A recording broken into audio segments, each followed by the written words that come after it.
গরমকালের অতি পরিচিত একটি সবজি। সেটি কি? সেটি হলো পটল। বাজারে পটল প্রচুর পরিমাণে পাওয়া যাচ্ছে। তো আজকে পটল দিয়ে একটা রেসিপি বানাবো।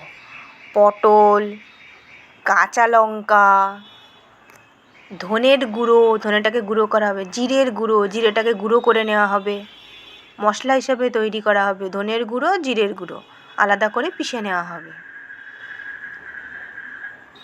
ধনের গুঁড়ো দুটোকে পিষে নেওয়া হবে। খোসাগুলোকে ভালো করে ছাড়িয়ে নিতে হবে পটলের, আর মাঝখানের যে বীজগুলো সেগুলো আলাদা করে রেখে দিতে হবে। পরিষ্কার করে নেবেন। বীজগুলোকে আলাদা করে রেখে দেওয়া হলো। ফেলে দেওয়া হবে না, অবশ্যই অন্যভাবে একটা কাজে করবো, সেটা নিশ্চয়ই দেখাবো তোমাদের। কী কাজ হতে পারে এই পটলের বীজগুলো দিয়ে বা পটলগুলো দিয়েই বা কী বানাবো, সেটা কিন্তু একটা ভাবার ব্যাপার আছে। তো প্রথমেই জল নিয়ে নিয়েছি কড়াতে, নিয়ে পটলগুলো দিয়ে দেওয়া হলো। সামান্য একটু নুন দিয়ে দেবেন, তাড়াতাড়ি সিদ্ধ হয়ে যাবে। যত তাড়াতাড়ি সিদ্ধ হবে রান্না তাড়াতাড়ি হয়ে যাবে। দেখতেই পাচ্ছ যে পটল সিদ্ধ হচ্ছে। সিদ্ধ করার পর এটাকে নামানো হলো, দিয়ে এটাকে ম্যাশ করা হচ্ছে। ভালো করে টিপে টিপে টিপে টিপে এটাকে ম্যাশ করে নিতে হবে। ঠিক এই রকম দেখতে হবে। এদিকে ধনের গুঁড়ো, জিরের গুঁড়ো, আদার গুঁড়ো, লঙ্কা বাটা, আদা বাটা সব রেডি হয়ে গেছে। ধনের গুঁড়ো, জিরের গুঁড়ো, আদা বাটা, লঙ্কা বাটা। এবার বীজগুলো ফেলে না দিয়ে তেল দিয়ে ভালো করে একটুখানি ভেজে আলাদা করে রেখে দিতে হবে। এটা অবশ্যই কাজে লাগবে, তবে পরে আলাদা করে তুলে রেখে দিলাম বীজগুলোকে। এইবার তেলের মধ্যে দিতে হবে ধনের গুঁড়ো, জিরের গুঁড়ো, লঙ্কার গুঁড়ো, আদা বাটা।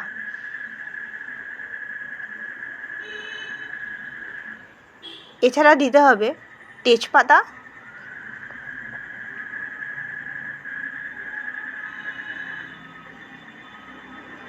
ধনের গুঁড়ো, জিরের গুঁড়ো, একটু হিং দিয়ে দেবে, একটু আদা বাটা দিয়ে দেবে, আর লঙ্কা বাটা দিয়ে পটলটাকে দিয়ে দিলাম।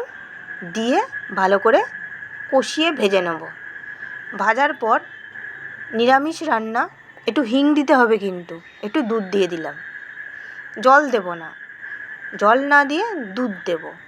দিয়ে ভালো করে একটু নাড়িয়ে চাড়িয়ে নেব।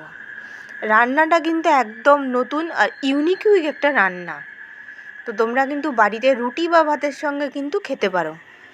সিদ্ধ এমনিই হয়ে গেছে, তারপর একটু জল দিয়ে দিলাম যাতে সিদ্ধ ভালো মতো হয়ে যায়। সিদ্ধ না হলে কাঁচা কাঁচা হলে খেতে ভালো লাগবে না। তো সামান্য পরিমাণ জল দিয়ে দিলাম। ফুটলেই জাস্ট ফাটাফাটি রান্নাটা তৈরি হয়ে যাবে। লাস্টে একটু গরম মশলা দিয়ে দেবে আর ঘি দিয়ে দেবে, ব্যাস তৈরি হয়ে গেল আজকের এই রেসিপিটা। ভাত হোক বা রুটি, যে কোনো খাবারের সঙ্গেই কিন্তু এটা খাওয়া যেতে পারে। টিফিনেও নিয়ে যেতে পারে, তারপর আবার বাড়িতে দুপুরবেলা খেতে পারো, আবার রাত্রিবেলা রুটির সঙ্গেও খেতে পারো। অসাধারণ এই রেসিপিটা তোমরা বানিয়ে নাও, নিয়ে দেখো কীরকম খেতে হয়েছে। আর যে বীজগুলো ভেজে রেখেছিলাম পটলের, সেইগুলো দিয়ে দিচ্ছি ওপরে। একটু শুকনো লঙ্কার ফ্লেক্সও আছে সাথে, একটু ধনেপাতাও দিয়ে দিতে পারো ওপরে। ব্যাস তৈরি হয়ে গেল আজকে পটলের ঘন্ট। নিরামিষের দিনে বা বাড়িতে হয়তো টমেটো নেই, অর্ধেক কিছু নেই, তখন কিন্তু এই রেসিপিটা বানিয়ে নিতে পারো, পটলের ঘন্ট।